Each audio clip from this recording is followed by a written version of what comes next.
Good morning, Nigeria. Welcome to Daybreak on Trust Television. We are reaching you live from the nation's capital city, Abuja. I am Zainab Bala. And I am Ayuba Ilya. Good morning, Nigeria. Thank you for joining us on the show. It's Monday morning and it's the 1st of November. Happy new month, everybody. It's about 60 days just before the last day in this year, 2021. Isn't it exciting that we made it this far? See? Oh, 2021 is leaving Full us. of activities. Someone says, well, 2020, 2021, these are years to forgive because, a lot has happened. Right. For us in Nigeria, we're dealing with quite a lot. Insurgency, banditry, inflation, COVID-19 and all of that. The list is endless. But we thank God that we are alive, that we made it this far. Quite a lot of people, have not been able to make it. We're indeed grateful, to come this far. It's something to be grateful for. So if you are there on your bed, lying down, it's a Monday morning. What are you still doing? What are your plans? And how far have you gone? It's just 2 months before the year ends. What are you doing, with your life? It's a big question, and we all have to answer it in one way or the other. Now, the Daybreak brings you analysis on happenings around the world every morning and weekdays 7 a.m. to 9 a.m. Today, the People's Democratic Party over the weekend conducted its national convention to elect executives of the party as the party positioned itself ahead of the 2023 general election. A political scientist and public affairs analyst, Jide Ojo, will be joining us to discuss party politics in the country. Now, to review the dailies on Daybreak this morning, we'll be also joined, hopefully, by Charles Odenigbo, who will be giving us perspectives on the stories that made the headlines. Before we do that, let's take a look at the 1st of November in world history. Talking about today in history. Stay with us.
All right, thank you for staying with us. There you have it. Today in history, quite a number of things the world is commemorating today. If you looked very closely, you would see that there's quite a number of them. World Vegan Day, All Saints Day, Autistics Speaking Day, National Authors Day, National Extra Mile Day, National Brush Day, National Cinnamon Day, National Family Literacy Day, Color the World Orange Day, Job Action Day. I think a few of them are of interest to me.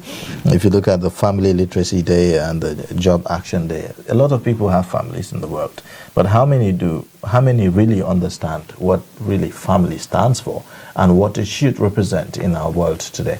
I think it's a big question. That it looks simplistic, it looks common, but trust me, it's something that many people do not really understand. Right. And so it's very important that we create that awareness today about the relevance and the significance of family in our lives.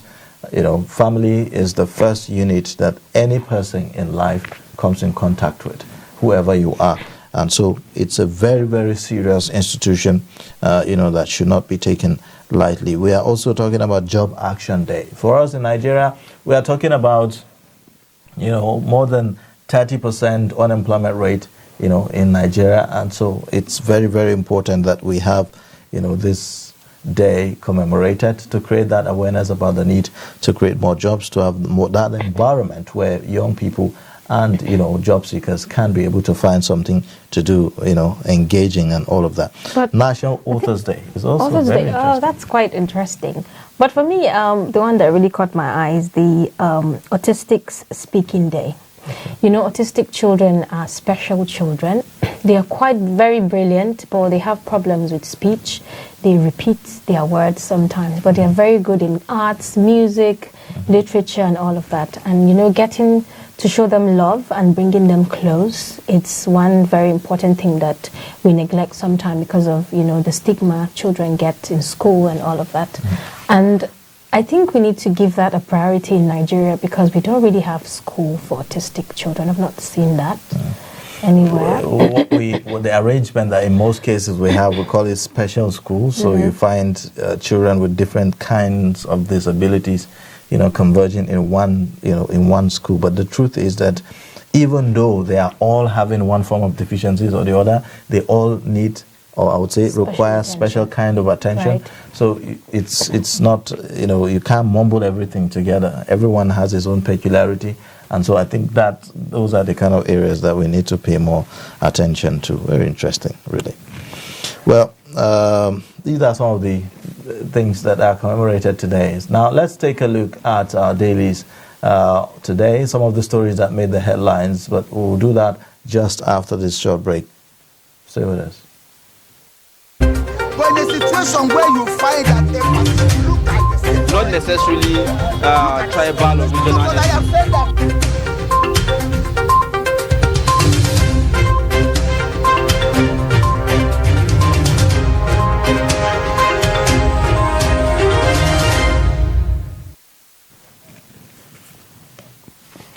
All right, let's begin with the Daily Trust newspaper. Today, the stories saying on the page 29 of the Daily Trust says, how informants, other collaborators feel banditry. It also finds domestic airfares skyrocket despite new airlines entry. The lead story on Daily Trust newspaper, how poor state of Abuja-Kaduna road aids accidents, kidnapping. And then the writer there says, many lives lost to accidents, commuters groan, call for speedy work. Payment issues, range responsible for delay. That's according to the federal government. And then, of course, the pictorial there will show you the current state of the Abuja-Kaduna road. I mean, many people, that's why many people decide that, look, it's better to just, go through the train, but unfortunately. It looks like the train as well. Nothing is wrong with the train. Okay. We still believe that it's safer to go through the train. Now, below the pictorial there, you would see insecurity. Others cut Nigeria's foreign investments to $875 million, lowest in 5 years. You'd find that story on page 27 of the Daily Trust newspaper. Mixed reactions trail Fashola Sanwo-Olu's monthly rental proposal. That's on page 32. CBN unveils criteria for supporting 100 local firms. Kidnappers abduct chief imam, 2 sons in Abuja. Here we go again. Stories about kidnapping, appear almost every day on our papers.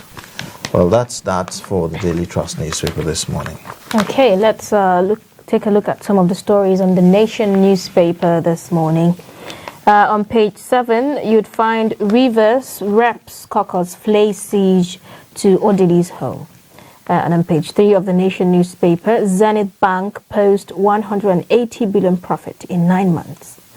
You'd also find on page 5 and page 6, Buhari in Glasgow for climate change conference. Why I visited President by Tinubu.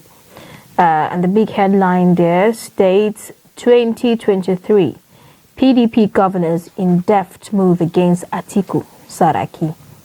And a writer saying forum pushes to produce party's candidate.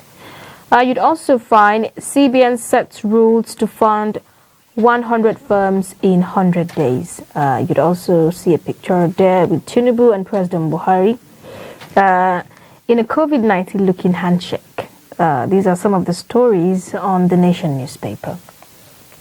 All right, then let's take a look at other stories. On the Punch newspaper, you'll find also Punch wins Newspaper of the Year, 10 other awards at NMMA. The lead story there says Nigeria lost 898.93 billion naira to pipeline vandalism theft in 9 months. You'd also find the writers there. Oil firms lose thousands of barrels of crude oil to pipeline damage, vandalism, dangerous, crippling venue generation. That's according to the experts. Banks begin deduction of loans from chronic debtors' accounts. You'd also find that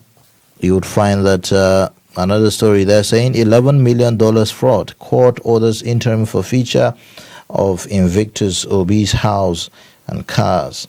You'd find man arrested for defiling 10-year-old left behind by mother in Ondo.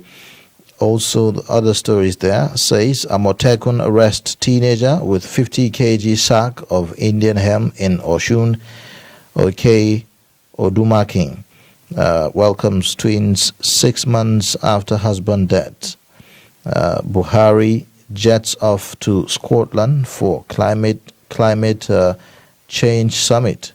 You'd also find below that vendors fail to embrace eNaira as downloads stall at 220,000.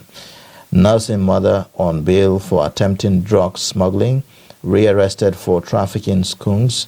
PDP governors move against Mark Oyinlola to reduce military influence. You'd find also page 2. That story is on page 2, the details of that. Well, that's that for the Punch newspaper. Okay, let's take a look at some of the stories on the Nigerian Tribune this morning. Uneasy calm in Oyo APC over controversial Congress. You'd find on page 5 of the Nigerian Tribune, Wiki gives federal government 48 hours to unveil invaders of Justice Odili's house.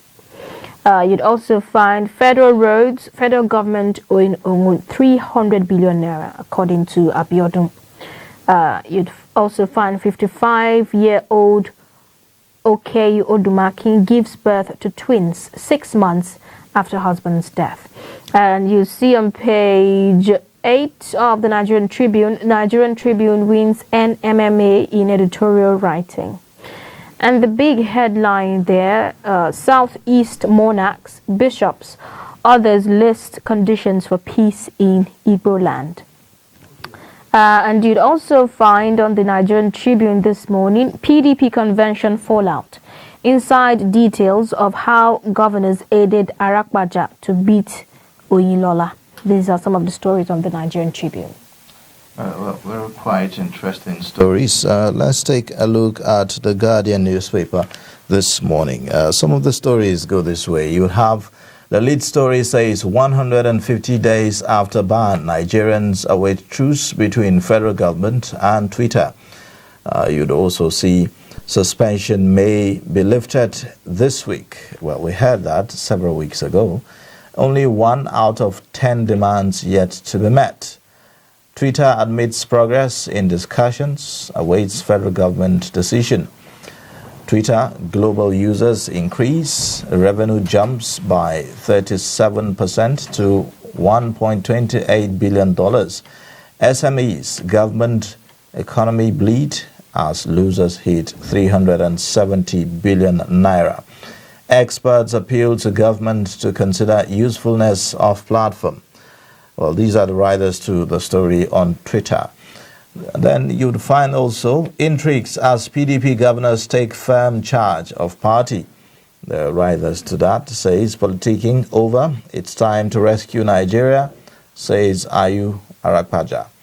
Akinwumi-led NWC may resign for Ayu's early inauguration. 25-year-old national youth leader elects visits Saraki, receives advice. After fierce contests, Oyinlola concedes, congratulates Arakpaja.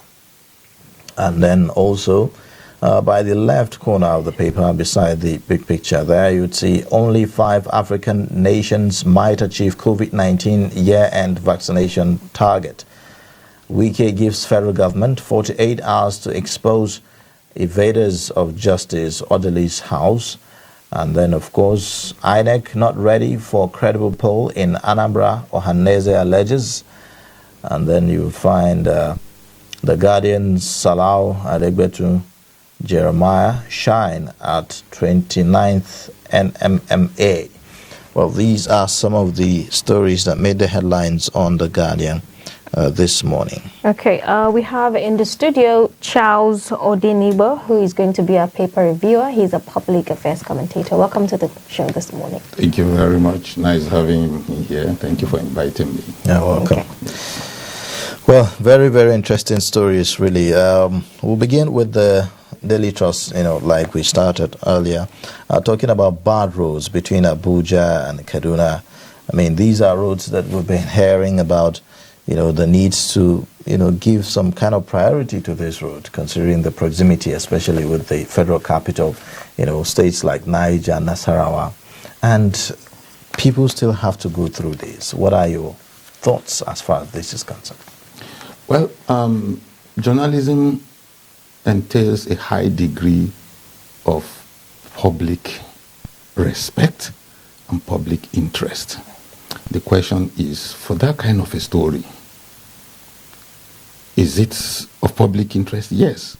Apart from the Kaduna Road being proximate to Abuja, people from Sokoto and the rest of them, they pass that road to Lokoja, to the south, and they carry lots of food meant for this nation that you cannot produce in some other parts of the country. Now, if the road becomes so impassable and people pass there with fear, you find that the fundamental responsibility of government for providing security and welfare to the people in Section 14 of the Constitution becomes a challenge. And Section 22 places a big moral burden on the media to uphold the responsibility and accountability of the government to the people, as well as these fundamental principles.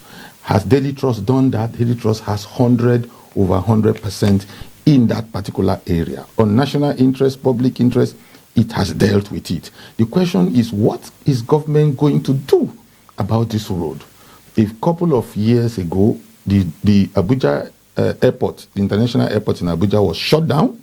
Kaduna became the airport where most aircraft were going. We heard that the road was repaired by Governor El-Rufai and so many things.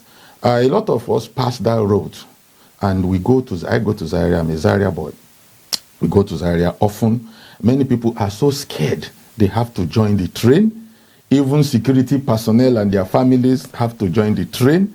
So who then will use the road and who then will protect the road, repair the road in such a way that the whole Nigerians will benefit from that road? This is a beautiful story, and I expect the federal government, especially the Federal Ministry of Works, to respond to this challenge, as well as the security architecture to protect that area. Give it all the needed security. If you can deploy 30-something thousand policemen to Anambra State just for election, I expect that whatever it takes to make people pass that road and not be afraid, the IG of police should tell Nigerians that he has deployed 50,000 policemen to that road, and the Federal Minister of Work should tell us that in the next 48 hours, every part of that road that is not okay, they will try and patch them up and make them as motorable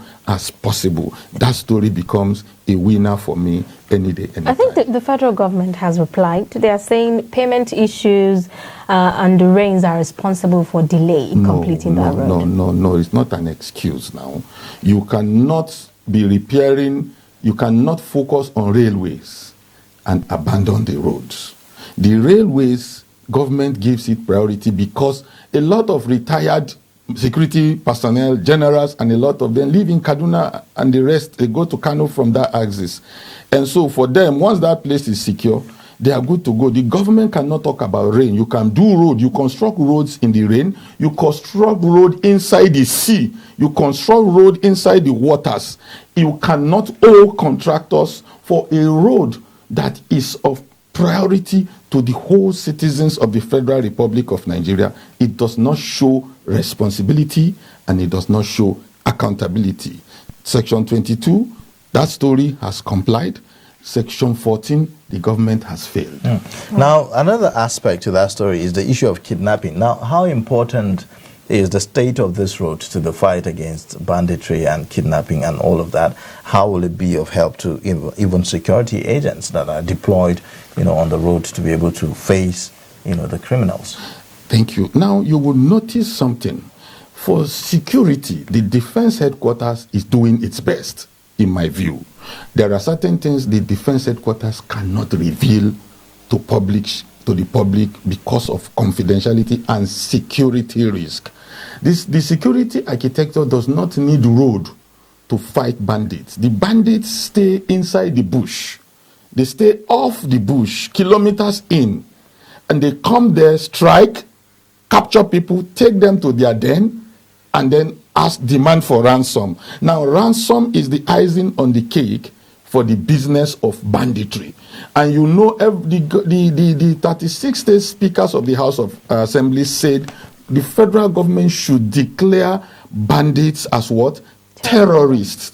So that the rules of the Convention for Engaging Terrorists in Military War will be deployed. Now, to leave them to be labeled as armed bandits and they are perpetuating terrible crimes, then I think something is wrong. Because it is not the security that is having problem, it is the federal government that has failed to declare this group of people as what? Terrorists, that is slowing down the way and manner the military and the security architecture will strike on them. They don't need the road. They need to deploy equipment into the forest where the bandits go and hide. They only come to the road. So you keep security men on the road to check their activities, then go inside their den and smoke them out, whatever it takes. So the federal government have to kickstart the process of fighting kidnapping and armed banditry by labeling them as what? Terrorists, just the way it did to IPOB. Okay, still talking about banditry, the federal government are saying informants and other collaborators are fueling banditry. Who? Federal government, informants and other collaborators are fueling banditry. Is it that the federal government is not doing enough? When you say federal government, who are you? Who said this? Is it from the presidency? Is it from the National Assembly? Or is it from the judiciary? Don't forget that when you talk of federal government, we have separation of powers. Right. Is it the president of the Senate, the Speaker of the House? Is it the Chief Justice of Nigeria that spoke? Or is it President Muhammadu Buhari that made that statement? Who made the statement? Then we will attach responsibility to that particular person. Because you and I know very well that the conflict that we are having today was created by politicians. Right. The utterances that politicians make create the anger in people. And when people are angry, they can do anything. don't forget that there are theories around this kidnapping and bandits. They feel that a lot of the elements involved are disgruntled, they are unemployed, they are on drugs. They were also part of the thugs that this same political group used and dumped after coming into power. So the theories are at different level. Now, whenever we are discussing things, we must be conscious in our communications and be security conscious. So we have to apply what we called conflict sensitive communication. Who is creating this problem? Is the politicians. If you listen to the language of the ruling class, it is full of hate, it is full of anger, it is full of fight to get what? Power by all means. And when all those things are happening, you unleash thugs, you unleash hired assassins. These people, when you dump them, they have no means of getting that kind of money that you used to give them as a politician. So what do? They have to look for other ways of making money. Ransom becomes the most desirable one. What can the federal government do? Now, the presidency is responsible for implementing the laws, implementing the policies, making policies.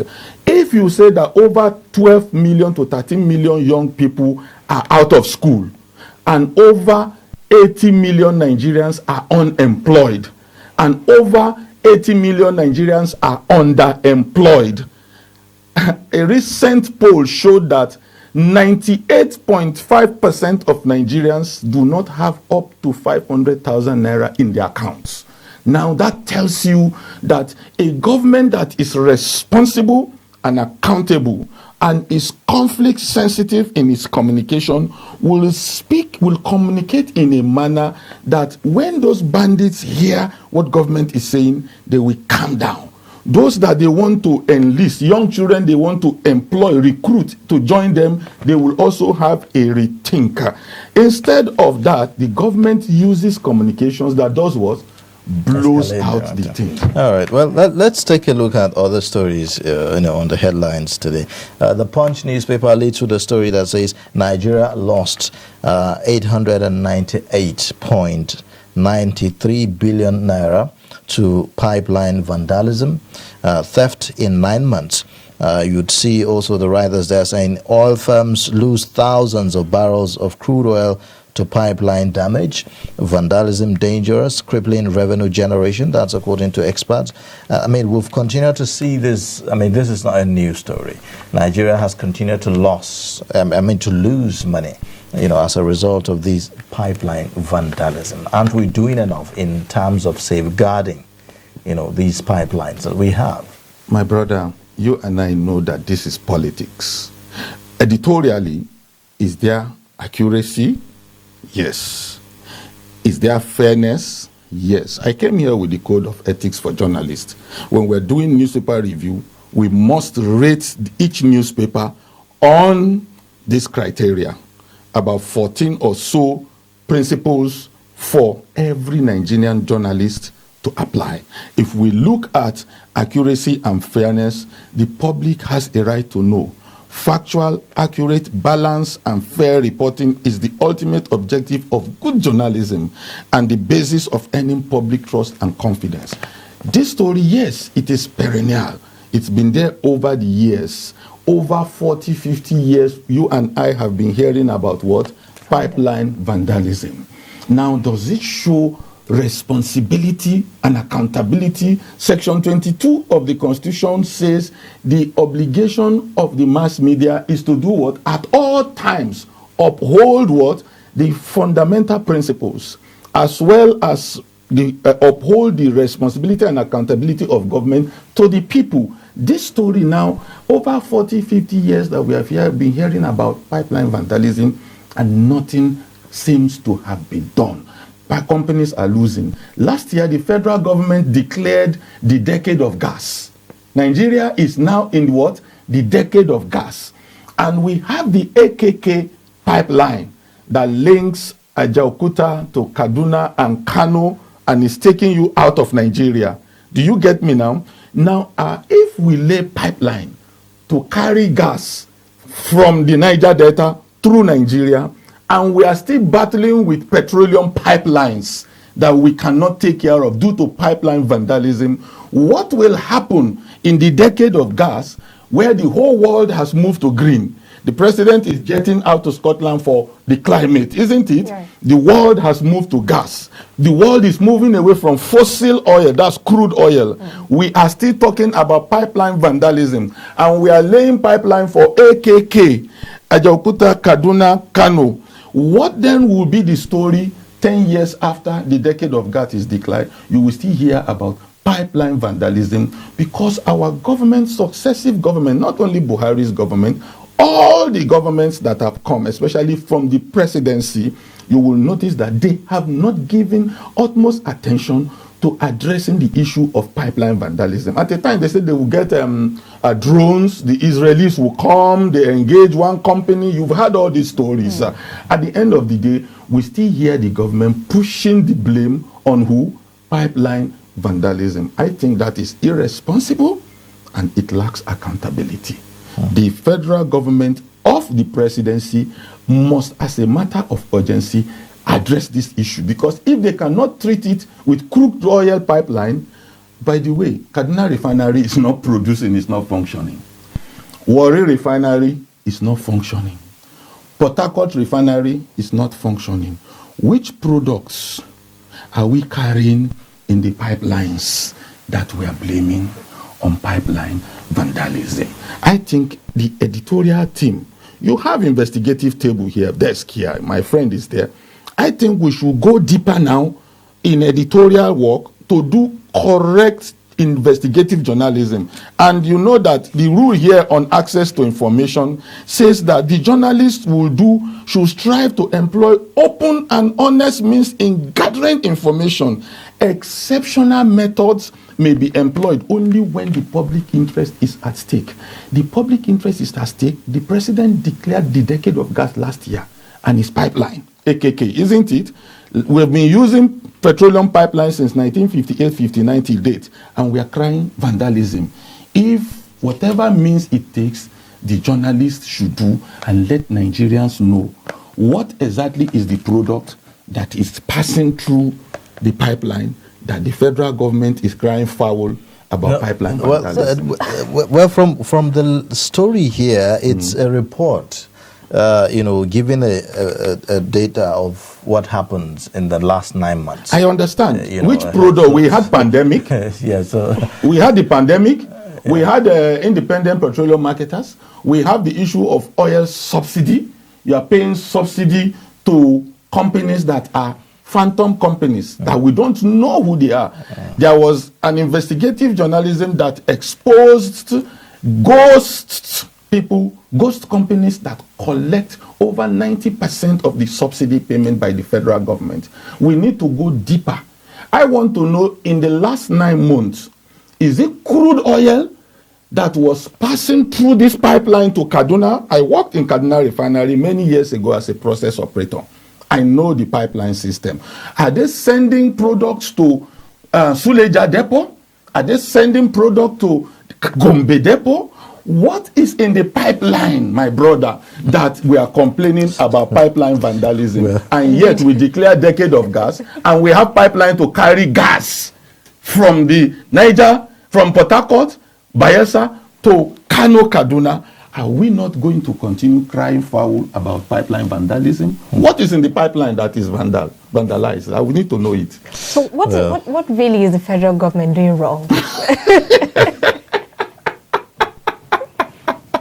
We are doing newspaper review, isn't it? Yeah. If you go into this thing more, there are rules here. Right. If we pick them one by one, each media, each newspaper have followed this code to the letter. We will shred the federal government into pieces. But, for me, I don't see much that the government is doing. What the government is focused on most of the time is an honest truth. It's about taking power in 2023. It's about how APC or PDP or APGA will win Anambra at all cost. It's about how they will rig election. The National Assembly is clueless. The National Assembly is not coming up with legislations that will improve the economy of Nigeria. Instead, every member of National Assembly You will hear that they have a Federal College of Education in their place, or a Federal Polytechnic in their place, or a Federal University in their place. And then one human being will come out after collecting our money that he's declaring a road open. And the journalists will be clapping for them. And I'm like, who is something wrong with somebody here? Something is wrong with us, my sister, my brother. Yeah, well, all right. Let's take a look at other stories. Okay. A lot of stories are also making headlines here. The Guardian, for instance, leads with this story about Twitter. 150 days after ban, Nigerians await truce between federal government and Twitter. You wonder. A couple of weeks ago, the Minister of Information said that, look, this ban will soon be lifted. And till now, we're still having, this conversation. Are we ever going to see Twitter, back into Nigeria again? Thank you for that. That is a beautiful story. When it comes to the issue of Lai Mohammed, honestly, as a Minister of Information, I pity him. I pity him because he has found himself in a system where he has to come up with creative ways of communicating to douse tension in the country. Twitter is not going to wait for Nigeria. Twitter is on the move. Who benefits most from Twitter is the Nigerian youth. I benefit from using Twitter. You benefit from using Twitter. What we are doing on this program, on Twitter, you send out things. The whole world pick it instantly. They use it for business and a lot of things. A lot of things are good, but they can easily be abused. Even Indian hemp is used in 90% of the drugs that we all take. But when you go to the den of criminals, or you go to some beer parlors and other hangouts in homes, they smoke Indian hemp, they get high. So a man kills his wife, a man runs over somebody, is abuse. Twitter abuse has put us where we got into today. There are political theories surrounding the issue of Twitter ban. 150-something days after, who is the loser? Nigeria is the loser. The whole world is marching on. We are the ones that bury our heads in the sand like the ostrich.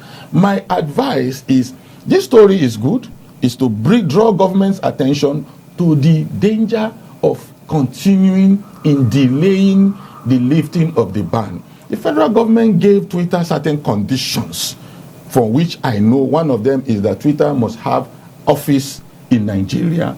The essence of them having office is for, in the event of any litigation, they can easily know their office location, serve them court processes and the rest of them, and take them to court for proper prosecution, or if government have a claim against them, they can institute a civil action against Twitter. Again, they want Twitter to have a presence here so that it can also provide employment. The next thing they want to look at is the technology. Nigerians will benefit, which is beautiful. But the question is, who is the loser in when you elongate the time for lifting the ban? It took you one click to ban Twitter. It will take you another click to unban Twitter, so that you and I, our jobs become better and easier. Instagram is doing well in the absence of Twitter in Nigeria. Facebook is doing well in the absence of Twitter in Nigeria. Mixer is doing well. A lot of them are doing very well. So who is the loser at the end of the day? The Federal Republic of Nigeria is the loser. It is up to the political elites to decide whether they have the national interest at heart, or it is their personal interest and ego that is more important to them. Okay, so what are your thoughts about the federal government's move to regulate social media in Nigeria? I was the chief rapporteur when the AIT Live, one of your colleague stations, organized the program on social media ban, as well as fake news. The one they wanted to set up the commission to deal with that. The two senators, incidentally, were from Niger State. They were behind promotion of those obnoxious kind of laws that the National Assembly was following. But I think after reasoning it, they discovered that it was going to be counterproductive. Anybody that wants to regulate social media in Nigeria is going to have a big problem. Now, if you want to regulate social media, it's like my telephone line. Before social media came, we had the issue of respect for privacy in our constitutions. The Independence Constitution of 1960, the Republican Constitution of 1963, the Presidential Constitution of 1979, and the 1999 confusing Constitution that we are applying today. If you look at most of them, you will notice that privacy is key. Before these things came, they could tap your line. Those days when we have our phone lines with us, government was tapping lines, checking on people. If you use social media, you can always address the service providers and not the users of the platforms. You cannot come and attack me for using your platform. If somebody wants to sue me for libel or slander on this program, they will sue Media Trust Limited and Charles Odenibo. Are you with me? Now, if you come and say you want to regulate social media, you are restraining the fundamental right of people to freedom of expression. You are restraining the fundamental right of people to their dignity and liberty. It is a complete abuse of the fundamental human right. It's like somebody regulating the air that you breathe when you go out. Social media has become like oxygen. Right. If you take away social media, most of what you deploy instantly from your trust stations today as breaking news, you have TV today. What you cannot wait for tomorrow will be on the TV immediately. Breaking news, it is scrolling, you are not left behind. And you deploy it on all the platforms of social media that you find the Media Trust companies, all of them operating from. So who loses at the end of the day? It is the federal government again. So it means that for them to communicate their policies, they will not be able to use the social media properly. Let me ask you, can Daily Trust cook up a story of an event that did not take place? Daily Trust cannot do it. No media house can cook up something. But when people are angry, they can post misinformation. When people are angry, they can post misleading information. When people are angry, they can post fake news. So the question is, who is making the people what? Angry. It is still the people in the government that is making the people angry, and you are saying they have no right to ventilate by using the social media. I think something is wrong there. All right. Let's take a look at other stories now. Ohaneze Ndibo is alleging, ahead of the Anambra governorship election, that INEC is not ready for credible poll in Anambra State. What are your thoughts on that story? My thoughts are very simple and straightforward. I don't know which version of Ohaneze will make such a statement, because I want to see the criteria for you to say that INEC is not ready for a credible poll. When you want to talk about credible poll, the question is, are the people being disenfranchised? The function of INEC is to act as election management body. It is an independent body. What is the criteria of rating or assessing INEC that made Ohaneze to arrive at the conclusion that INEC is not ready for a credible election? The question is, have the people gotten their voters card? The answer is what? Yes. Has INEC produced election materials? The answer is what? Yes. Has INEC created the polling stations where the people can go and vote? The answer is definitely yes. Are INEC officials and ad hoc staff available to man the polling units? The answer is definitely yes. Is the voter education ongoing about Anambra election? Festus Okoye, I see him regularly. I see INEC stories and the rest of them. They are ready. The question is, who is not ready? The IG of police will tell us that he's going to deploy 30-something thousand policemen. At the end of the day, you will not see up to 2,000 policemen in the whole of that particular region. But The question is, who is not ready at the end of the day? Is the military going to conduct election for INEC? No. The courts have said the military have no role to play where they are conducting election. Does it mean the military cannot provide security in the face of attack that is beyond the police? Yes, they will be available, but they must not interfere with the process. My question is, who is not ready? Who is killing who? It is the politicians and their opponents that are after each other. It is struggle for the control of state administrative resources. When somebody wants to become governor so he can choose who becomes commissioner, who becomes MD of the companies, who becomes ambassador, who becomes judge, who becomes chief judge, which road will be constructed, which area will hospitals be built, what will be done. Whoever sits in that office controls all the state administrative resources, isn't it? Is INEC the one going to control the monthly allocation of money to the state? No, I don't think that the Ohanaeze has said the right thing. Probably the Ohanaeze is not pointing the fingers at the right person, because in this scenario, INEC is not the one that is not ready for a credible election. I think the politicians and their supporters and opponents are the ones that are overheating the polity and making it look as if it is going to be difficult to conduct election. But you and I know that no matter how difficult they make it, INEC is going to conduct the election there. At the end of the day, people will still go to court to challenge the outcome of that result at the election petition tribunal. So in my view, there is need to find out the criteria of Ohanaeze's assessment of INEC to conclude that an election that is yet to take place will not be credible. I think something is wrong with the voice. We are not hearing. That is not a conflict-sensitive communication. There is something wrong with that messenger.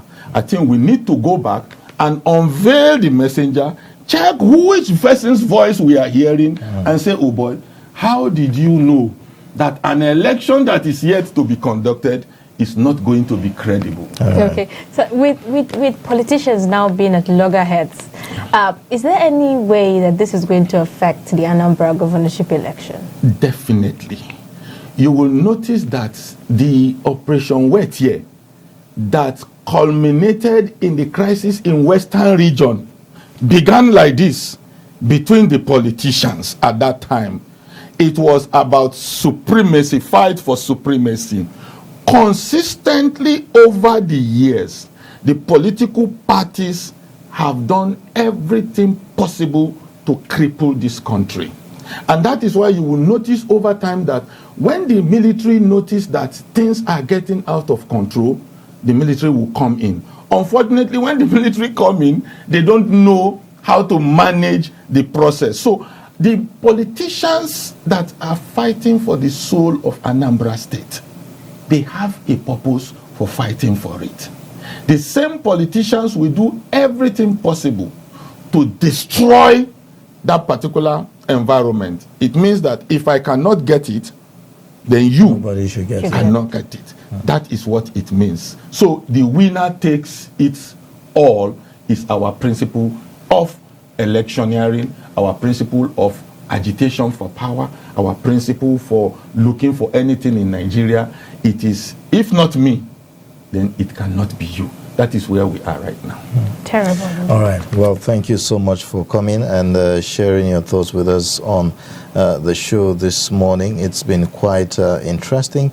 We hope that you will join us again another time. We'd love to have you another time. Thank you very much. I really appreciate It's been quite interesting. I appreciate your inviting me. I'm so sorry I came in late, but I really apologize, and I hope that we've been able to make our little contribution. I appreciate your job. It's not easy waking up so early. It's not easy getting guests on the show. It's not easy for guests to get here very early. You know, some people have to pray in the morning, early morning hours. Some people have to do devotion. They want to rest. And that's where you are on show and you want to drag the person down to the studio. But all of us will do whatever it takes to make this program succeed, to make Nigerians become more aware The role of the media cannot be overemphasized. Without the media, everybody is in the blank. Right. Everybody is blank. Everybody will not see, people will not hear.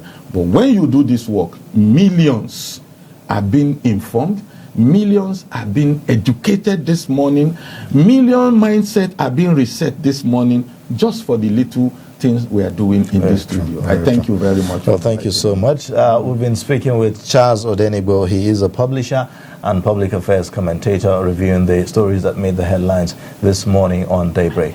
Now, we will be going on a quick break, and then when we come back, we'll continue with the show and talking about the PDP National Convention that took place over the weekend. And we have Jide Ojo, who is a political scientist and also a columnist and public affairs commentator, to give us insight on that. Please stay with us.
Suleiman, Aya, and Tari, all from the Sulubawa clan, with a unique wealth of culture and deep love for cattle, which truly reflects their sense of family. But over time, everything changes, with no lands for grazing. Experience the incredible story of the Fulani people, loved ones they must protect, the journey they must take.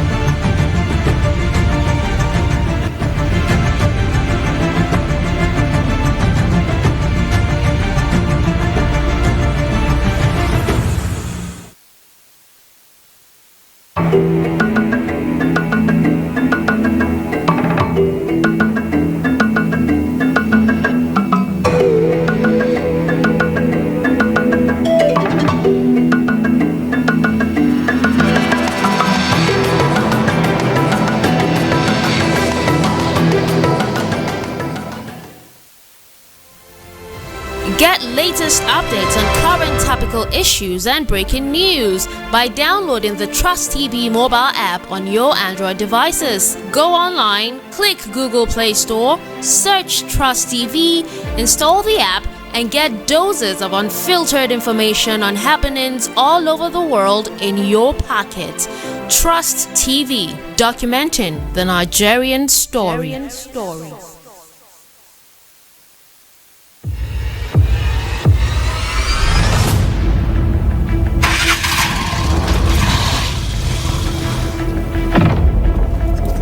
Nice to see you, son. You got a 10-year-old son, a 12-year-old son.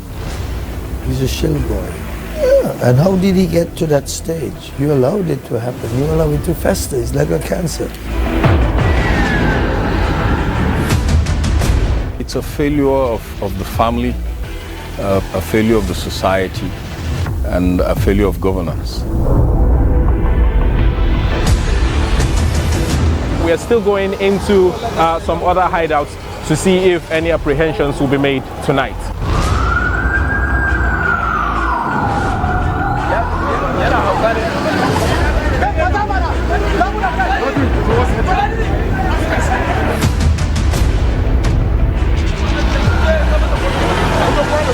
To operate within the context of the law with much respect to human rights.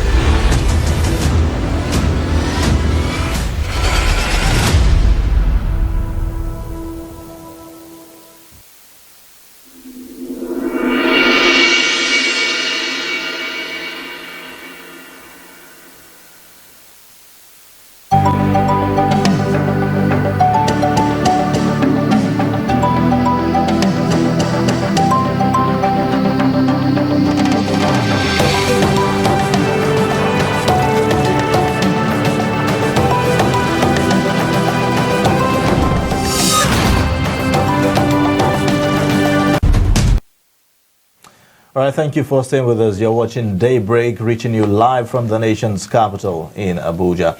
Now, the People's Democratic Party has elected a new set of members from various parts of the country into its National Working Committee to take over the leadership of the party. 21 people were elected at the party National Convention, which began on Saturday and lasted till Sunday at the Eagle Square in Abuja. Now, quite a number of people were elected, like we said, 21 of them. We have a whole long list of all these people that were elected. But our correspondent, Shefiu, did a report on that. Let's take a look at that before we come and have our conversation. Chairman of the National Organizing Committee and Governor of Adamawa State, Ahmadu Umaru Fintiri, announces the winners at the closing of the ballots. Very importantly, and very significant is for me to have the privilege as the Chief Returning Officer of the 2021 PDP Convention election to announce and declare His Excellency Senator Dr. Ayocha Ayo as duly elected and returned as the national chairman of our great party, the PDP. Yochia Ayu, who succeeds the party's embattled national chairman Uche Secondas amid a raging legal battle, appreciated party stakeholders for the fiat as he promised to drive a process that will kick the APC out of power. PDP is back and is back to rescue Nigeria from the terrible mess we have been in the last 6 years. I want to appreciate all of you who have taken time as delegates, as observers, as supporters, as members of the media, as members of the security services who have made this event such a wonderful event. At the onset of the convention, stakeholders in the party, including former Vice President Atiku Abubakar, took a swipe at the ruling APC, exploiting every available loophole as delegates expressed satisfaction with the outcome of the exercise. We have seen in the last 6 years suppression of our citizens, widespread and extrajudicial killings, state-backed brutality, and clamp down on dissenting voices within this country. Today, what we're seeing from the APC-led government is systemic injustice that has led us to have sectional agitations everywhere that threaten the corporate existence of Nigeria. The APC has proven itself to be ill-equipped to lead the nation. They have shown themselves to be corrupt, in fact the most corrupt, sectional and divisive party that was never prepared to lead this country and never even had an idea of what it took to lead a diverse, dynamic, multi-ethnic and multi-religious country like Nigeria. I assure you that the governors of the PDP, 13 of us, are determined to working together and ensuring that we have not only a stable PDP, but we rescue Nigeria collectively. Well, there you have it. Now in the studio with us to bring perspectives to this recent happening is Jide Ojo, a political scientist, columnist, and public affairs analyst. Good morning, and it's good to have you join us here. Good morning, Ayuba. Good Welcome morning, to the Ajay. show. It's a pleasure. Yes. Thanks. Now we've seen the outcome of the National Convention. There were several predictions, of some people who are saying, "Look, this National Convention is not going to hold. Even if it holds, there will be a lot of problems, that would arise from the convention and all of that." And and then on the opposite, we saw that it was largely successful for the chieftains of the PDP. If you look at out of the 21 people that were elected, more than, I would say, 18 of them were based on consensus, and only 3 offices were contested. Does that show some kind of, unity or some kind of togetherness in the party? What are your thoughts? Congratulations are in order for the former ruling party, People's Democratic Party, for successfully holding their conference over the weekend. But they are still navigating in stormy waters. Because I'm all happy for Dr. Iheachu and his team members. First, I pick all in lack of fair representation of women in that list, beyond the women leader and the deputy women leader. Out of 21, 2. Even youth. It's been trending over the social media that they elected the 25-year-old as a youth leader. But outside of that one, who else is a youth there? So there is no conscious inclusion of the vulnerable groups. Out of those 21, there is no person with disability, to the best of my knowledge. So that is speaking generally. But let's come to issue ahead of that convention. The tenure of Uche Secondus, the former chairman now, was truncated by 2 months. And you ask yourself, why so?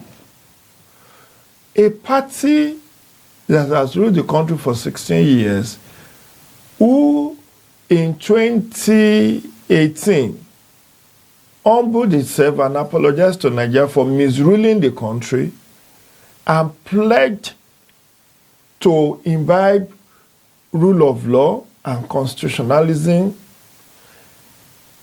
went and truncated the tenure of an elected National Working Committee, all because you don't like the face of one person. Was there no justification for truncating it? There could be no justification. They said that there was no proper management of the party. Oh, there's people leaving the party and all. Ayuba, if Baba Buhari is not doing well, so you ask him to leave by December 2022.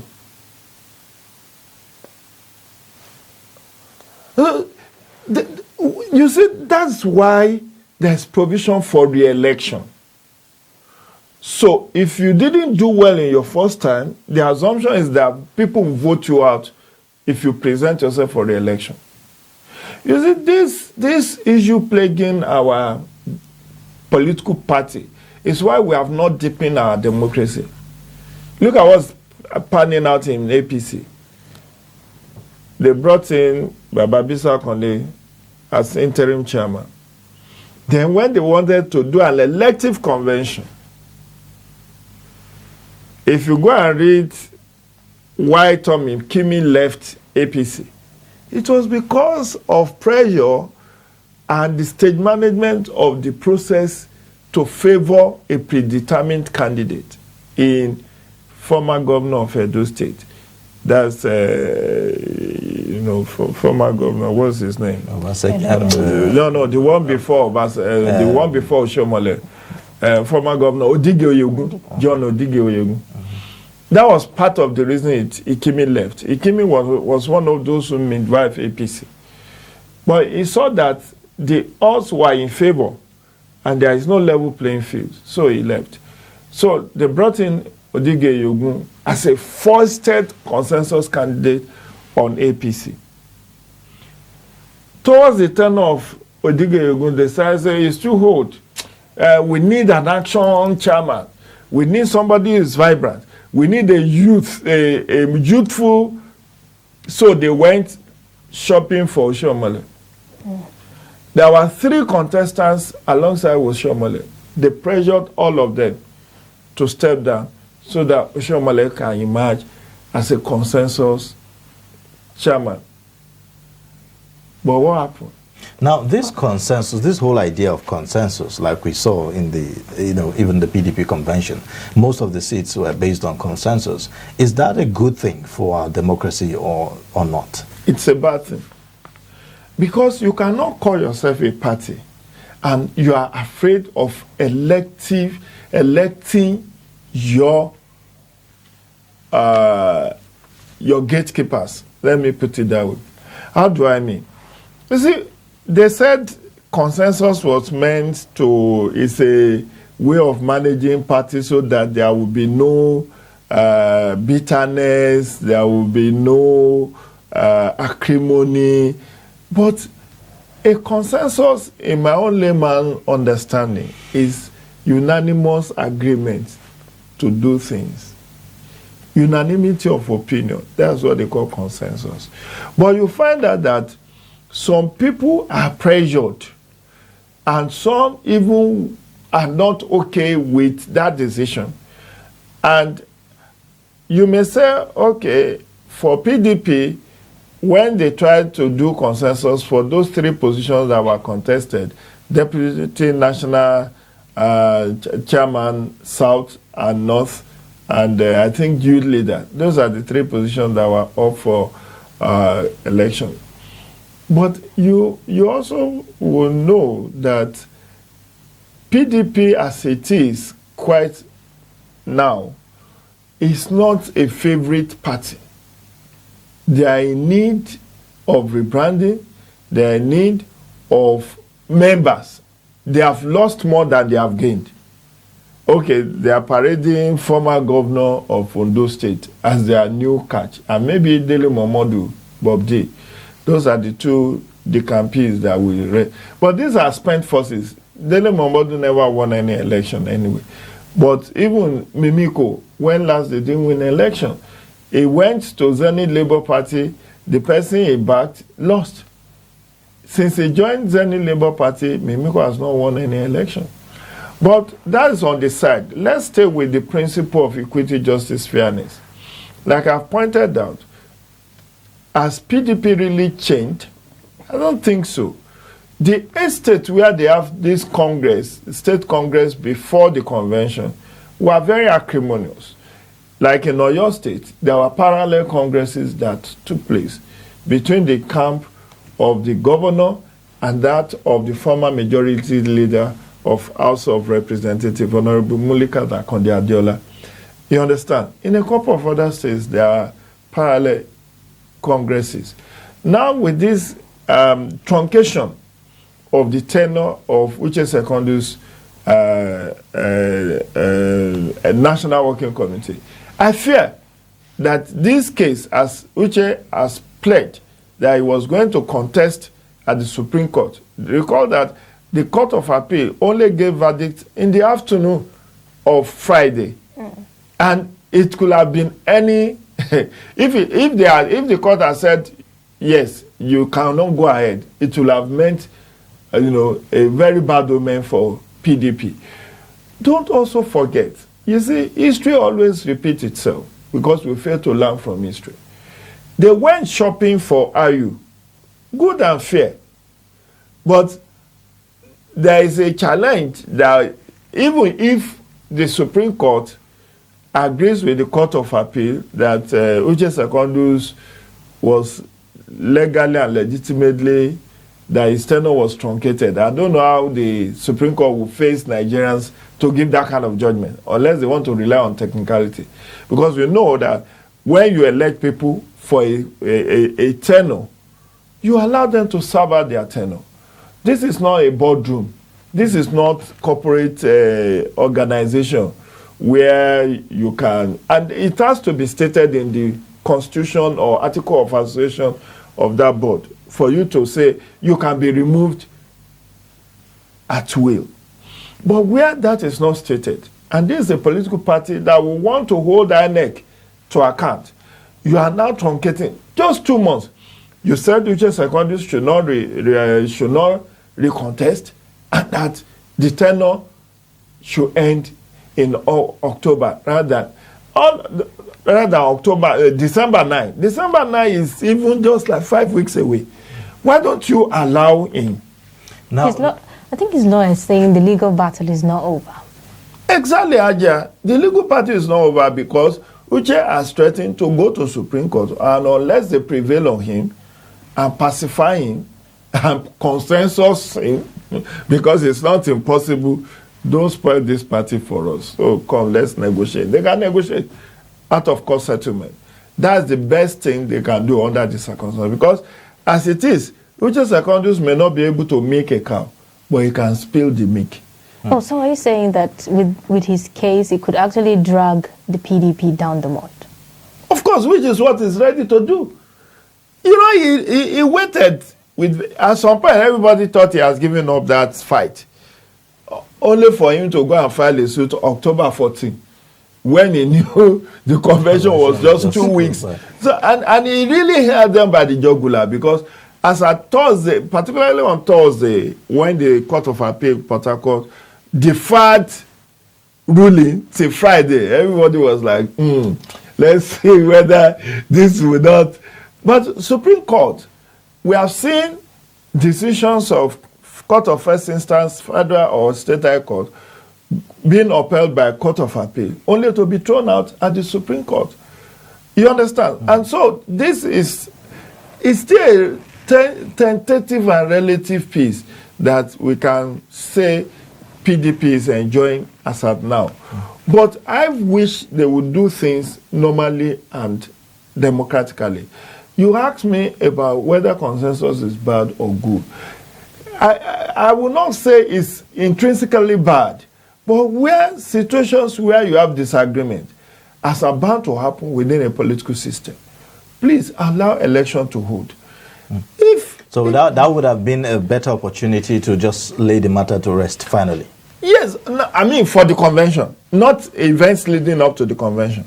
I've told you my own position as regards events leading to convention, that Uche Secondus, like or hate him, allow him to have served out his tenure.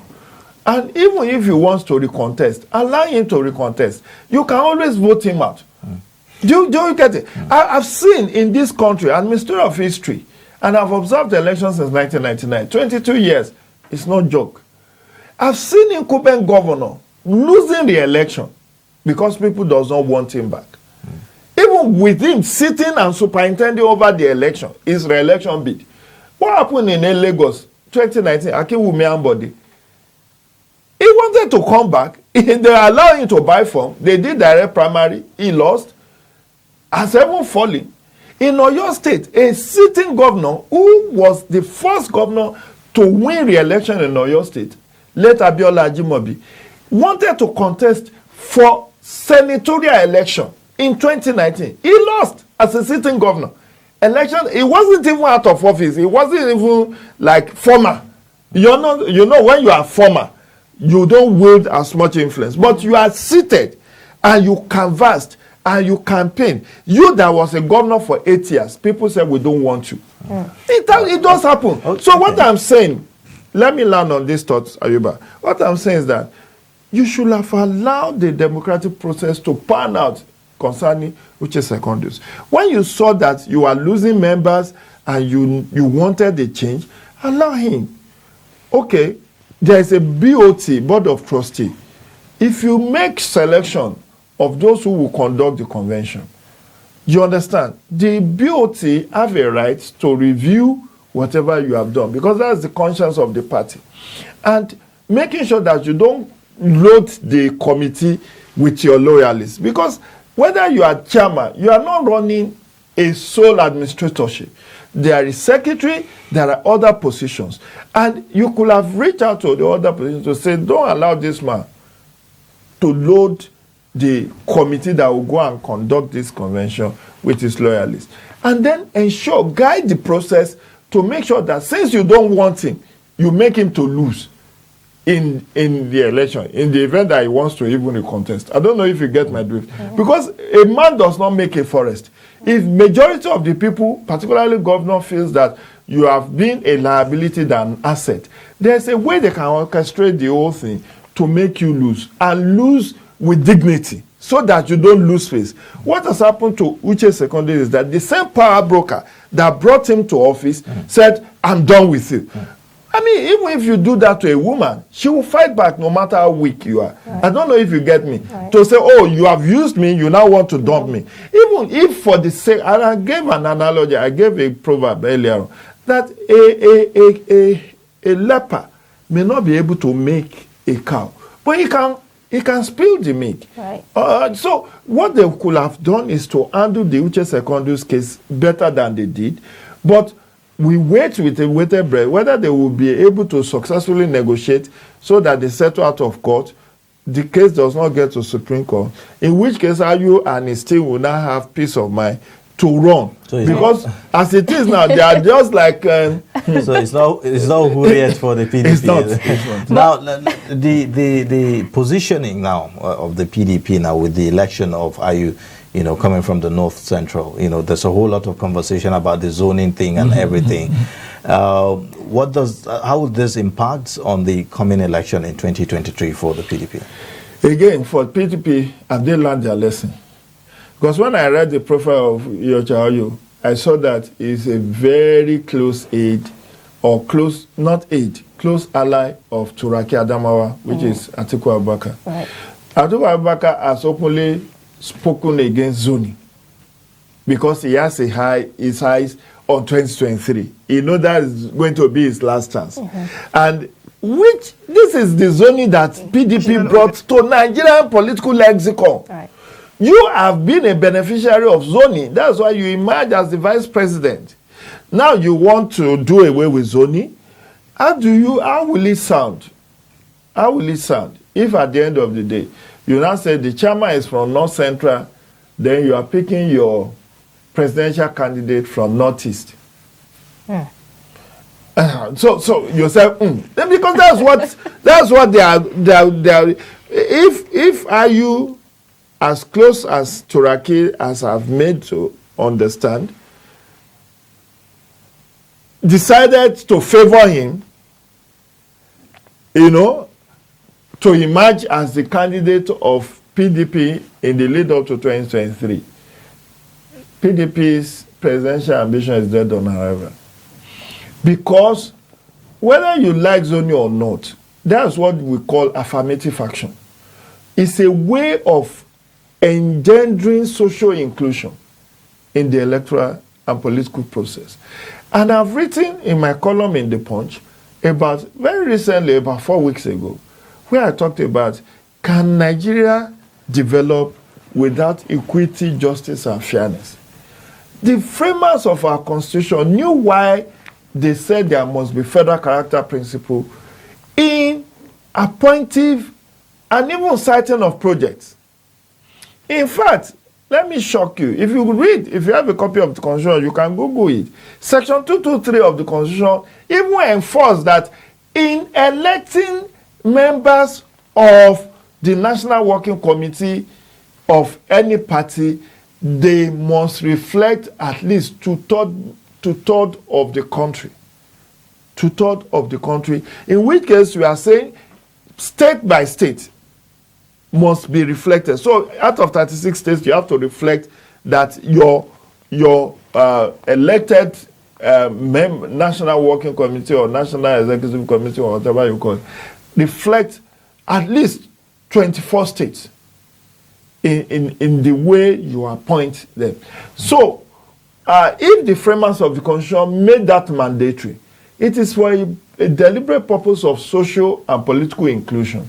So what PDP is trying to do, from my own outside observer position, is they set up a committee. I don't know who headed that committee. Is it Kwerimadu or someone? Headed the committee which submitted his report about a month ago.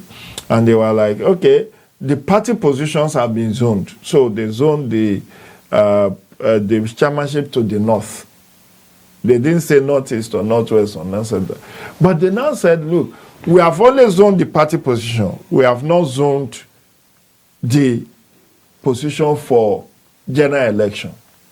Now, if the rationale behind Atiku Abubakar going back to, being in a PDP, going to AC, going back to PDP, going back to APC, going back to PDP, looking for what?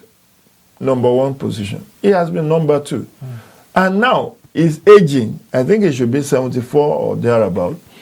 So he knew that, in fact, everybody thought 2019 was his last chance. But he seems to be still struggling for recognition.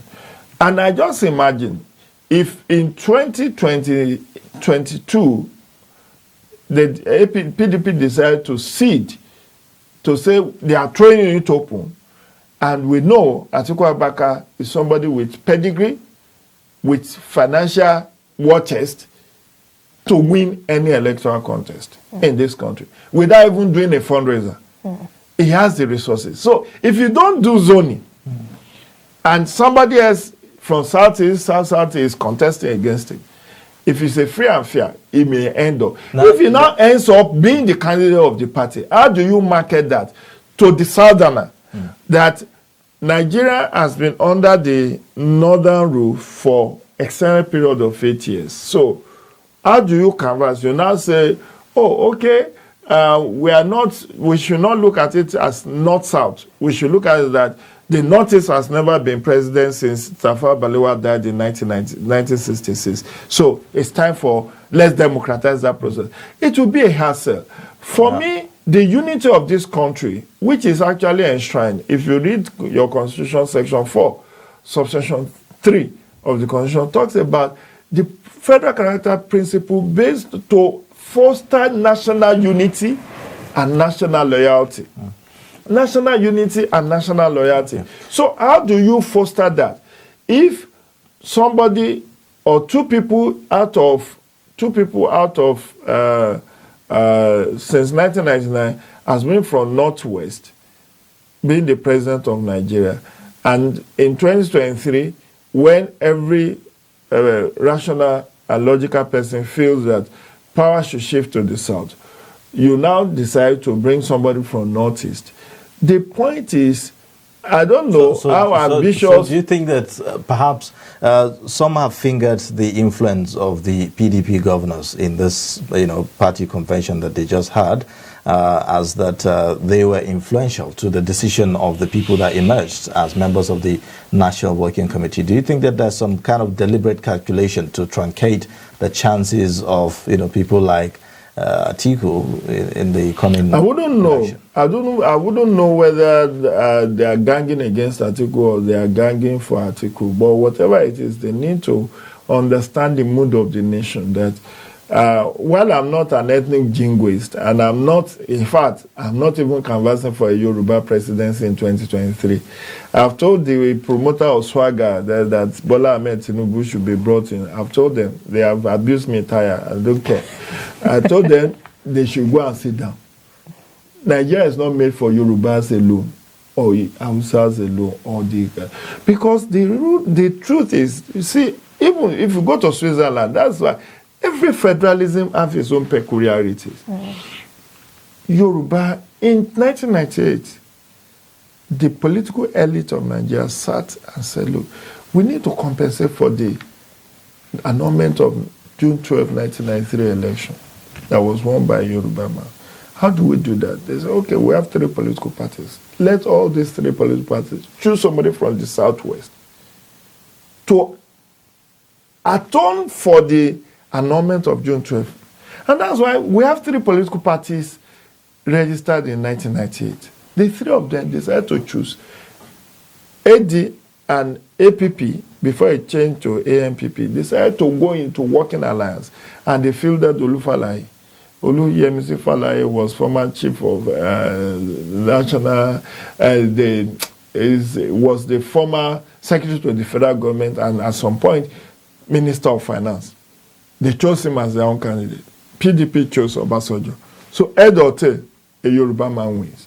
And Obasanjo did 8 years. After 8 years of Obasanjo, Yorubas have not left the corridors of power. Now, under this dispensation, who do we have number 2 citizen? It's still a Yoruba man. So by 2023, Yoruba man has been president for 8 years, has been vice president for 8 years. So you now want Bola Ahmed Tinubu to rule Nigeria for another 8 years? No. I consider is fit and proper, is constitutional right. But if we go by that argument that, look, power is not served a la carte, you are going to be having series of agitation that will even be that will be similar to what we had, what is happening in Tigray region in Ethiopia, where people felt marginalized, and you see the number of lives that have been lost as a result of self-determination attempt by the Tigrayan. So we need to placate the Southeasterners. Let's do what was done for the Yorubas in 1998-99 for the Igbos. This without tension.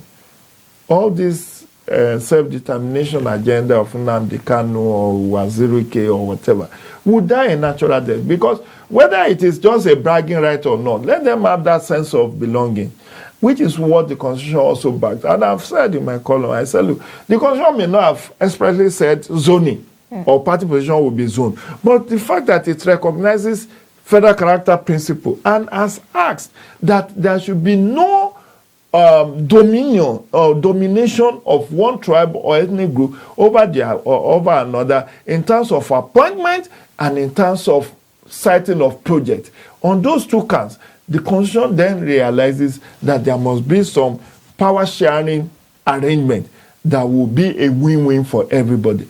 And so if PDP decides to say, look, we are throwing it open, we don't believe in zoning, we have zoned only party offices, it will be shooting itself in the foot. But I wait for their obituary after they die. Okay. But the most important thing is that I feel, and this is the time to advocate and appeal to our political elite, that we want Nigeria to live, we want Nigeria to survive. Let's look beyond parochial interest. Let's play statesman. The Igbos have been largely marginalized. If we have to be sincere with ourselves, look at it now. Look at it. Some will disagree with that. They will say that, look, let them come with facts. In terms of appointments, there are appointments that have been made. In terms of projects, there are projects that have been done. There are some who even say, well, does it even matter where anyone comes from as far as the office is concerned, that we should focus more on merit? So if you focus more on merit, are you saying that there are no merit candidates that merit being president of Nigeria from Southeast Nigeria? I am, you see, this is part of why Jonathan lost in 2015. You may not know.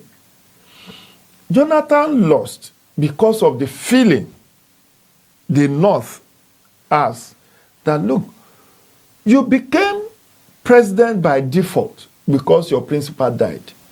If your principal did not die, he was going to rule for 8 years before power was shifted to the south. Yeah. But you could see the reluctance in even making him an acting president, which led to the invocation of the doctrine of necessity. Am I communicating? Yeah. And now you became president in 2010 after the death of Umaru Musa Yar'Adua.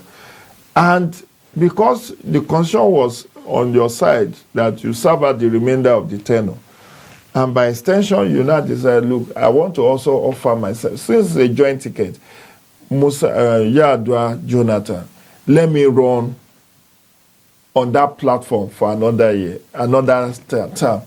And if you know, the reason why Obasanjo severed ties with Jonathan was because he said it publicly. Obasanjo granted an interview. He said, look, you made me to lose face. When we made you president in 2011, it was for you to do one term, which is to complete the Yar'Adua term. And you now became president and started growing wings, and your people in Niger Delta started saying, don't come to Chuoke if you don't recontest. You must recontest. It's our right. It's our time. And that was why you saw those 5 governors and Atiku Abubakar leaving the Eagle Square to say, oh, so you now have grown wing, you are now a sitting president, you want to do 2 terms, which then means that by the time you did not wait for that length of time, before power will shift. So what they did was, to your temporal history, they left, and you could see the mass exodus out of PDP, which boosted the chances of APC in 2015. So if you learn from that history, it is also fair and proper to say, look, for whatever, and I've been granting all series of interviews across the media to say that, look, even if you made an Igbo man a president today, or a Igbo woman, because it could be a man, it could be a woman, even if you made somebody from that extraction a president today, it doesn't mean that all their problems will be solved. Right. But you see, there's what is called bragging rights. A feel good. It's like a placebo. You know, somebody is saying, I'm sick. Doctor examined you. They say, nothing's wrong with it. They say, but doctor, I'm sick. They will give you what is called placebo. What is placebo? Something that will give you the sense that you have used drug to cure whatever is wrong with you. But they have not given you any drug. So the placebo is this. Okay, let me break it down. Why I said that, even if an Igbo man becomes president in 2023, it then does not mean that Igbo will have a better deal. Because Nigeria is a federation, it could be the person that will elect a president may even be a liability to the Igbos than if they are not holding the #1 position. You know why? I've seen Obasanjo's presidency for 8 years. What did it benefit the Southwesterners? In terms of infrastructure, he never did anything fantastic. Most of the projects he initiated, he didn't complete it in 8 years. The Lagos-Ibadan Expressway is still not completed. The overhead bridge, just one overhead bridge that links Lagos to Ota in Ogun State, was not completed in 8 years. Yet you have a president from the Southwest, you have a minister of works, Adeshaye Ogunlewe senator, who was a minister of works, yet they didn't complete it. Let's fast forward. In the tenure of Goodluck Jonathan, who was the president? A South-Southern, somebody from South-Southern, and Ijaw, the 4th largest ethnic group. Then what happened? You picked your minister of works from also Edo State, architect Mike Onolameme. But have they completed the East-West Road? In all of these years, this East-West Road is still work in progress for over almost 20 years. So what has it been? I was in Otoke when Jonathan voted in 2011. I went to observe election in his polling unit. So it's not like I'm listening to hearsay or third party account. I was there. I traveled physically. I chose to go to Bayelsa when we are given opportunity of where we want to observe election. And I saw that the infrastructure, even in Bayelsa, where Goodluck Jonathan had been governor, was nothing to write home about. It's just one stretch of road passing through the state capital. I don't know what it is now. But now, let me bring it to Baba Buhari's administration. Look at the level of insecurity in the Northwest. If it were to be a southerner that is the president, they will say, oh, you know why? They want to kill us now because it's not one of us. The home state of Buhari is almost ungovernable. The governor is lamenting, is weeping, is crying for help. Bandits have taken over. Zamfara. Which other one? Kaduna. These are Northwest states. The president is from Northwest. Has he been able to solve the problem of the Northwest? So, coming back to the issue of Igbo presidency, even if an Igbo becomes the president, it may be an albatross, but it will give them a sense of belonging, sense of political inclusion. The fact that, oh, it's one of us that is there. So that is just, and it will quieten all this agitation for self-determination, needless loss of lives that we have recorded. The arson on national infrastructure and national assets will stop, at least for the time being. Now, the new PDP chairman is saying he's going to build consensus to defeat APC in 2023. Do you see that panning out? I wish him luck. But you see, charity must begin at home.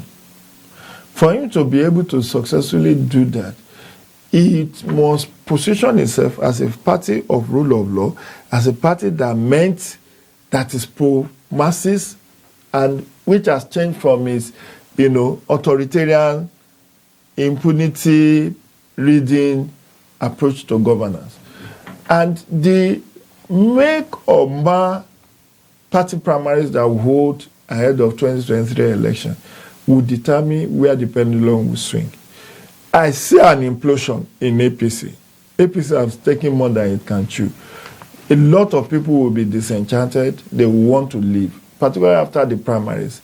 And the natural way they will head is to the PDP, because that's the only other party that has structure across the length and breadth of Nigeria. So which other party do you want to go and join? Parties that are just having offices in the state capital. Some of them don't even have offices across. And it is those structures that win you votes, that win elections. So the only, I do tell people that we have a de facto, a de jure 18 political parties in Nigeria now. But we, in de facto, have a two-party state. Two dominant political parties, as it's the case in UK, as the case in US. But whether PDP will profit maximally from whatever implosion and mishandling of APC will be how it also positions itself. If it shows itself as a reformed party, as a party of Democrats, as a party that is ready to, because they need to jettison this idea of consensus. You cannot be doing consensus for party primaries. That's where the rough fight will be. You know why I said that? Look at it in the forthcoming Anambra governorship election. Alliance APC PDP sold from nomination for about 25 million. Now, Ajia, you buy a form for 25 million and you are not even allowed to go and test your popularity. And somebody is saying, you know what, you are a woman. Meanwhile, this 25 million is non-refundable. They always will tell you, this money is non-refundable. So you pay expression of interest, you pay nomination fee, and then somebody will say, let's do consensus. How will I not feel bad? Do you know that in spite of the fact that Naira is very weak today, 25 million in my village will build a modest accommodation, a very modest house, that people will even say, oh, this man is an achiever. You now throw that kind of money to buy paper, nomination form, and then you are not even allowed to go and test whether you win or lose. Somebody is saying, you know what, the elders of the party have decided that Ayuba should be the senatorial candidate. Okay. If you know that, why did you collect money for nomination? So with all of this, you would say that it's still not Uhuru, in the sense that there are likely going to be more conflicts in the PDP. Do you see that coming? It's normal and natural. You see, party management is all about conflict resolution. You cannot have air than people of all manner of shades and temperament and not have conflict. Even if you decide to be, the only thing is managing this conflict is what is of utmost importance, and that will depend largely on how you decide to handle the affairs of PDP. So if he handles it well, it's not the first time we are having somebody from the North Central, heading the party. Recall that we have had Audu Ogbe, we have had Barnabas Gemade, we have had, even from the same state to Benue, we have also have Amadou Ali from Kogi State. So it's not like maybe the zone or it's not his literacy or pedigree that is that fantastic. It is what it brings to bear on the management of the party. If he does not cater to certain powerful interests and decide to go by rule of law and stand firm and say, look, this is a party, it's not about you. I canvass for you to emerge chairman. So I must give you special consideration. Because what will happen is that, look, Uche Secondus, who brought Uche Secondus to power?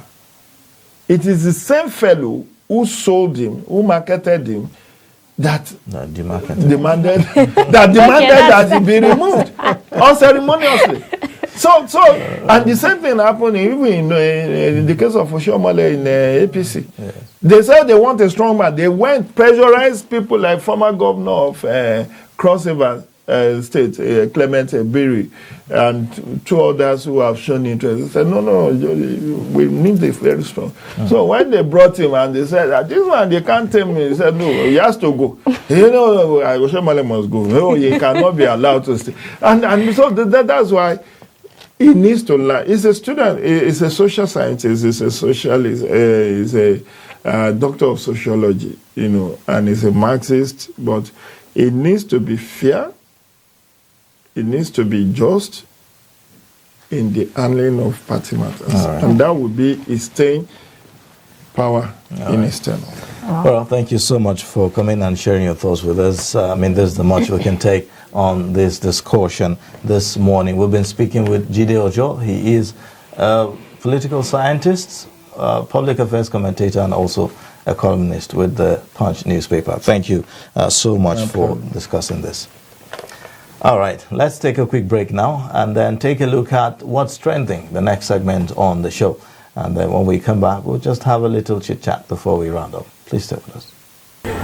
Hello and welcome to Showcase. On Showcase, we are going to be delving into the lives of emerging entrepreneurs across the country. My calligraphy is Arabic calligraphy. I had written the Quran, the complete Quran, before reaching the age of 12. From professionals to artisans and even social media influencers, I am going to be taking you on a journey to show you the beautiful, the motivational and the resilient nature of Nigerian entrepreneurs who continue to thrive irrespective of the challenges they face in the country.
Looking at that video, education is very important, but it's quite disheartening, isn't it, Ayuba? It is. I mean, if you look at the implication of that, being in that kind of environment itself, the water is not just any water. You could see that it's very dirty. I mean, and only God knows the kind of skin diseases, internally as yes, well. and any other ailment that could come, as a result of this. I mean, we are talking about malaria, we're talking about mosquitoes, and they have to sit, in that kind of environment to learn. It's sad, and I know that most likely that video is most likely coming from Lagos. Indeed, because of the river and area. So it's very important that we give children the best of education in the best of environment. I mean, is it too much to even ask to have a sane environment, a decent environment to learn from? I mean, is it too much to ask? You've seen situations where you see children learning under trees, on the floor. There's no blackboard. They write on the trees, to learn. In this instance, one may even say it's better to even learn under the tree, than this, really. So it's really disheartening. And when we see such videos, it's sad, and we feel like to raise some kind of awareness and draw the attention of people in authority and people responsible for making sure that we see change in those areas. So hopefully they are watching and they'll do something about that. About that. Well, with that, we've come to the end of the discussion today on Daybreak. We hope that you will join us again another time for the program. In case you've missed, you can catch up on our social media handles. Go to our YouTube and click the subscribe button. And also you'll find us on Facebook, Instagram, and other social media handles, just to keep you updated. Well, thank you so much for watching. My name is Ayuba Ilia. And I'm Zainab Bella. Thank you so much for staying with us.